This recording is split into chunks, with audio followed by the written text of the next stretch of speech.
मोतबर शख्सियात तशरीफ़ फरमा हैं।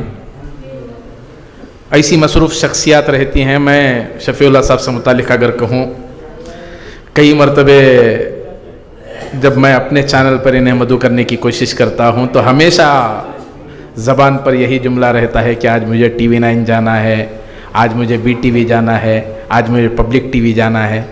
पता नहीं ऊंची आवाज़ TV का नंबर कब आएगा। बहरहाल मिल्लत के मसाइल पर जिस तरह फौलादी दीवार बनकर मीडिया में बैठकर और मिल्लत की तर्जुमानी करते हुए जिस तरह मोहतरम शफ़ीउल्लाह साहब अदा करते हैं, यकीनन ये इन्हीं का हक़ है। वरना देखा जाता है कि ज़बान के मामले में जो एंकर्स बैठते हैं ऐसे मसाइल में उलझा देते हैं, बिलखुसूस ज़बानी मामलात, लिसानी इसबियत वहाँ ज़ाहिर होती है। और कन्नड़ ज़बान में जिस तरह के पैंतरे दौड़ाए जाते हैं और उसका जो मुदल्लल जवाब बिल्कुल पूरी जुरतमंदी के साथ, बेबाकी के साथ जो पेश करते हैं वो मोहतरम शफ़ीउल्लाह साहब। खुशबख्ती हमारी कि आज ताख़ीर से ही सही लेकिन आपकी शिरकत से महफ़िल में रौनक आ गई।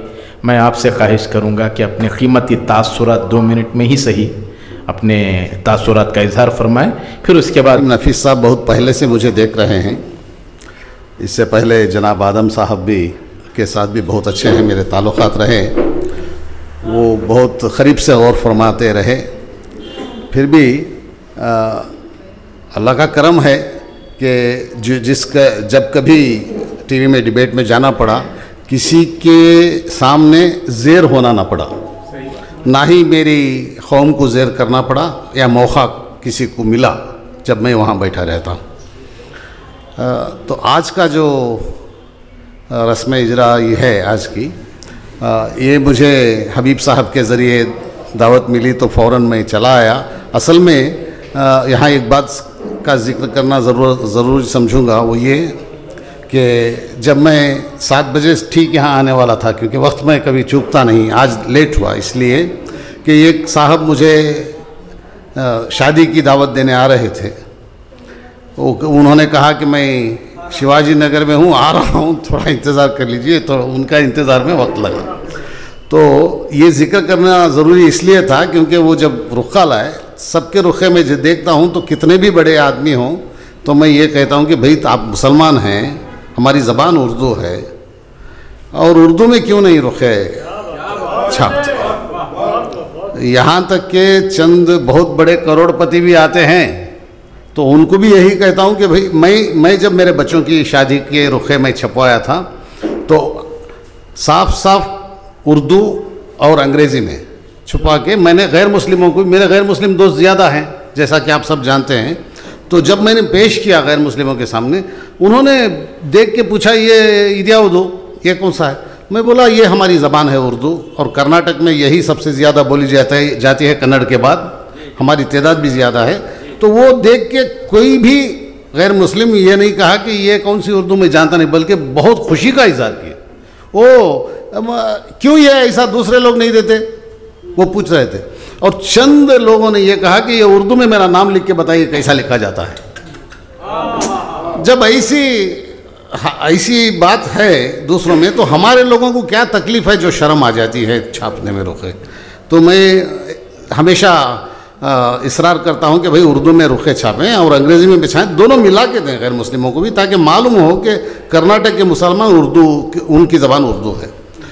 तो हमारे जो आज मुझे दावत देने आए थे वो दोनों उर्दू और इंग्लिश में छापे थे और वो बोल रहे थे कि मैं भी ऐसा ही करता हूँ, यही कर रहा हूँ। इसी के साथ जो आज की किताब मैंने आज ही मेरी नज़र पड़ी इस पर, सिर्फ एक शेर का यहाँ जिक्र करता हूँ। ये शेर इन्होंने हमारे अजीम अज़मतुल्लाह बेग अज़मत टुमकुरी साहब ने जो लिखा है मेरे दिल को बहुत भाया, इसलिए कि अब जो हिंदुस्तान में माहौल चल रहा है, हमारे एक साहब जो फूल की बात कह रहे थे, हमारे इब्राहिम नफ़ीस साहब, शायद दूसरा वो सांपों का सपेरा, सांपों को कंट्रोल नहीं कर सका और जी वगैरह, इसी से मिलता हुआ बहुत अच्छा शेर मुझे किताब खोलते ही ये लगा कि जिसने गर्दाब से कश्ती को उबारा ही नहीं, जिसने गर्दाब से कश्ती को उबारा ही नहीं,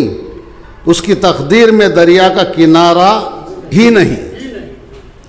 मुझे मेरे दिल को लगा ये कि ये नौजवानों को ये एक अच्छा मैसेज और पैगाम देने का शेर है।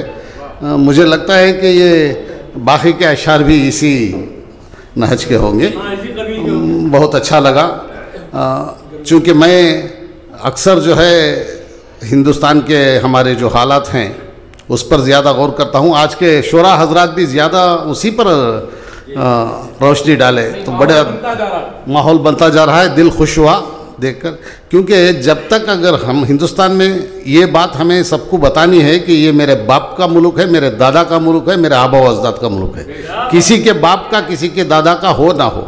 यहाँ एक बात और एक बहुत ज़रूरी कह देता हूँ, क्योंकि सारे बाशऊर हजरात बैठे हैं। डिबेट में एक मरतबा वो प्रमोद मुतालिक ने पूछा, ये बहुत ज़रूरी बात है क्योंकि बहुत ही बाशऊर हजरात हैं, आप हजरात को ये बात मालूम हो तो बहुत दीगर लोगों को भी पहुँचेगी और फ़ायदा भी होगा।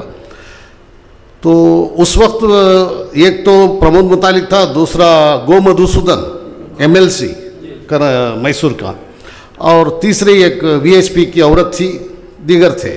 तो उन तीनों ने मिलकर ये कहा कि आप, वो बात ये थी कि भारत माता की जय बोला जाए।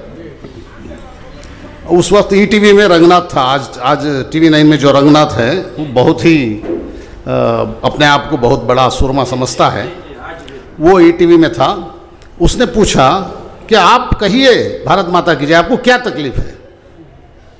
तो मैंने कन्नड़ में कहा कि आप तो कह रहे हैं ना, आप कह रहे हैं ना, काफ़ी है। तो फिर उसने कहा कि आपको कहने से क्या तकलीफ है, आपको क्या तकलीफ है वो कहने से। तो मैंने उसको इस्लाम में ये नहीं है वो नहीं है नहीं कहा, बल्कि मेरे पास एक किताब लेके गया था सुभाष चंद्र बोस की। सुभाष चंद्र बोस के बारे में, उनकी तारीख़ के बारे में हुकूमत हिंद की किताब, मिनिस्ट्री ऑफ इंफॉर्मेशन की जानिब से हुकूमत हिंद ने छापी है, वो पूरे किताबें मैं रखता हूँ। वो लेके गया और उसमें लिखा है, जैसे ही सुभाष चंद्र बोस म्यांमार से हिंदुस्तान की ज़मीन पे कदम रखे तो उन्होंने कहा जय हिंद। तो मैंने कहा मैं ये सुभाष चंद्र बोस साहब की कॉपी करता हूँ, तुम्हारी नहीं। क्या कहना? मैं जय हिंद कहूँगा, भारत माता की जय नहीं कहूँगा। तो ये बात ख़त्म होते ही उन तीनों ने मिलकर, प्रमोद मुतालिक और गो मधुसूदन या और एक औरत VHP की, उन्होंने कहा कि अच्छा वो आप लोग हमारे मुल्क का खाते हैं, मुसलमान यहाँ के, हमारे मुल्क का पीते हैं, हमारे मुल्क की सांस लेते हैं, हवा में सांस लेते हैं, और हमारे मुल्क के ख़िलाफ़ रहते हैं, भारत माता की जय कहने से कतराते हैं। तो मैंने उनसे कहा कि मैं हरगिज़ नहीं खाता वो मुल्क का जो तुम कह रहे हो। वो बहुत खुश हो गया, वो एंकर रंगनाथ, वो खुश इसलिए हो गया कि मैं फंसा। जब मैं कह रहा हूँ कि इस मुल्क का खाते हो, इस मुल्क का पीते हो, इस मुल्क की हवा में सांस लेते हो, फिर भी इस मुल्क के खिलाफ। मैंने कहा उस मुल्क का मैं खाता नहीं, उस मुल्क की सांस नहीं लेता, उस मुल्क का पीता नहीं जिस मुल्क का तुम जिक्र कर रहे हो। तो आप वो खुश हो गया बहुत, और वो बोला अच्छा अच्छा अच्छा बताइए कौन से मुल्क का खाते हैं, कौन से मुल्क का पीते हैं, कौन से मुल्क का। मैंने बोला मेरे बाप के मुल्क का खाता हूँ, मेरे बाप के मुल्क की सांस लेता हूँ, मेरे बाप के मुल्क का पानी पीता हूँ, तुम्हारे बाप के मुल्क का नहीं। तो उसने कहा, फिर वो उसने पूछा अच्छा इनके बाप का मुल्क कौन सा है आपके मुताबिक? मैं बोला वो जाने। आप कैसे जानते हैं आपके बाप का है?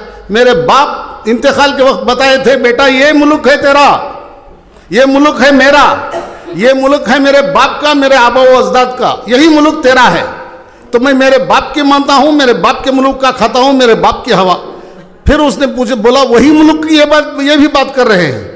मैंने कहा जिस शख्स ने हमारे मुजाहिद आज़ादी को गोलियों से भून डाला, उस शख्स की पूजा करने वालों की बात को मैं सच नहीं मानता।